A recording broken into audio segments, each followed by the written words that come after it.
Perkenalkan, nama saya Rahmadani dengan NIM 2110417561. Baik, di sini saya akan menjawab soal UTS yang diberikan Bapak. Metode penelitian bisnis. Bagian A. Apakah Anda aktif menonton video metode penelitian bisnis di Instagram Bapak? Berapa video yang Anda tonton, dan sebutkan dan jelaskan topik atau judul video yang Anda tonton di Instagram Bapak. Baik, saya akan menjawab ini. Iya, saya dan menonton video yang Bapak upload. Yang saya tonton ada 4 video. Yang pertama, teori pembahasan penulisan karya ilmiah atau skripsi, di mana cara membuat bab 2 biasa disebut dengan tinjauan pustaka. Yang kedua, yang dibicarakan oleh Dr. Khadijah Makarim MSI. Topik yang dibicarakan yaitu agar bab 2-mu tidak hilang sampah atau tidak memiliki manfaat. Yang ketiga, yang dibicarakan oleh Martinus Arif. Topik yang dibicarakan yaitu menentukan variabel penelitian. Dan yang terakhir, yang keempat, yaitu yang dibicarakan oleh Heru Mudianto MPD. Topik yang dibahas yaitu macam-macam variabel penelitian. B. Apakah Anda memberi komentar terhadap video metode penelitian bisnis yang Anda tonton di Instagram Bapak? Berapa jumlah video yang Anda komen, dan jelaskan isi komentar mengenai video metode penelitian bisnis. Baik, saya akan menjawabnya. Ya, saya ada memberi komentar di beberapa video Bapak yang di metode penelitian bisnis yang Bapak upload. Yang pertama, di mana ada cara membuat bab 2 biasanya disebut tinjauan pustaka. Bolehkah kita menanggapi dari sebuah skripsi orang lain? Jawabannya boleh. Yang terpenting kita mencantumkan efisiennya, tapi tidak boleh kita copy semua, minimal 20%. Untuk digunakan dalam kutipan yang tidak langsung cara menyusun bab 2 atau cara membuat bab 2 yang benar, tidak boleh panik.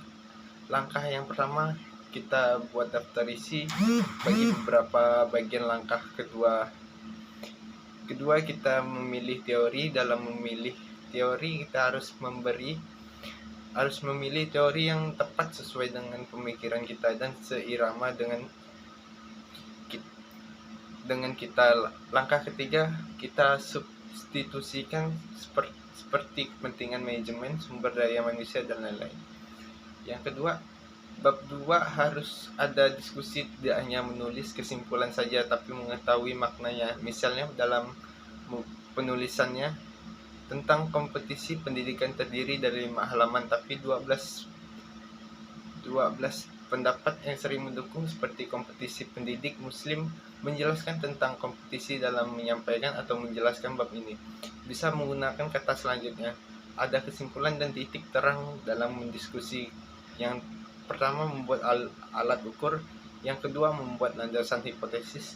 Yang ketiga, membuat landasan berangka berpikir. Maka ketika penutup bab 2, gunakan kesimpulan dengan kata jadi. Karena demikian sehingga dapat diambil kesimpulan. Yang ketiga, cara menentukan variabel penelitian. Variabel ada 2 bentuk, yaitu variabel independen dan dependen. Ada yang dipengaruhi dan ada yang mempengaruhi. Yang keempat, ada 5 macam variabel penelitian, yaitu variabel independen, dependent, moderator, intervening, control. Variabel penelitian merujuk pada karakteristik atau atribut seseorang, individu, suatu organisasi, atau objek yang dapat diukur atau observasi. Untuk pejuang skripsi harus fokus 2 variabel, yaitu variabel independen dan dependen. Karena kedua variabel ini yang paling utama di peneliti pada umumnya. Yang C, manfaat apa yang Anda peroleh dari menonton video-video metode penelitian bisnis di Instagram Bapak, dan berikan komentar terhadap semua video penelitian bisnis yang Anda tonton. Baik, saya akan menjawabnya. Manfaat dari menonton video yang Bapak upload adalah dapat dengan mudah memahami metode penelitian bisnis dari video yang Bapak upload. Bagian B, jelaskan bagaimana cara menentukan dan bagaimana cara merumuskan judul yang baik. Jawab, Yang pertama, tentukan permasalahannya. Kedua, tentukan ruang lingkup pembahasan. Ketiga, gali informasi dari berbagai penelitian sejenis. Yang keempat, buat judul dengan kata-kata sederhana, lugas namun spesifik. Yang kelima, perbanyak referensi. Yang keenam, pilih judul yang relevan dengan bidang keilmuan Anda. Yang ketujuh, jangan terlalu perfeksionis. Dan yang terakhir, menggunakan tata bahasa yang baku dan benar. Nomor 2, apa yang dimaksud dengan latar belakang penelitian? Mengapa latar belakang penelitian penting dalam suatu penelitian?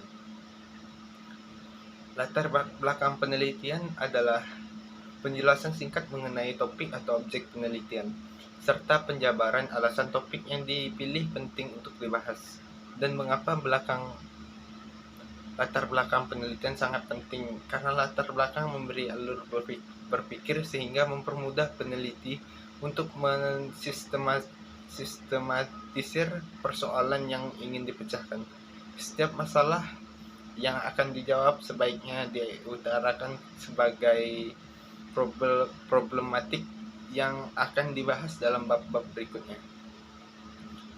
Nomor 3, jelaskan bagaimana cara merumuskan masalah beserta contohnya.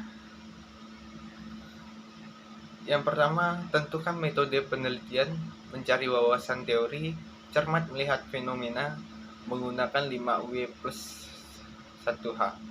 Contohnya, tentang pergaulan bebas, tentang masalah kesehatan, dan tentang skripsi, tentang literasi digital. Nomor 4, jelaskan teori tentang tujuan penelitian dan manfaat penelitian. Pada prinsipnya, tujuan penelitian adalah untuk menjawab rumusan masalah. Lalu apa perbedaan dengan manfaat penelitian? Jawabannya adalah hampir sama. Manfaat penelitian adalah keuntungan atau potensi yang bisa diperoleh oleh pihak-pihak tertentu setelah penelitian kamu selesai. Sekian dari saya, terima kasih.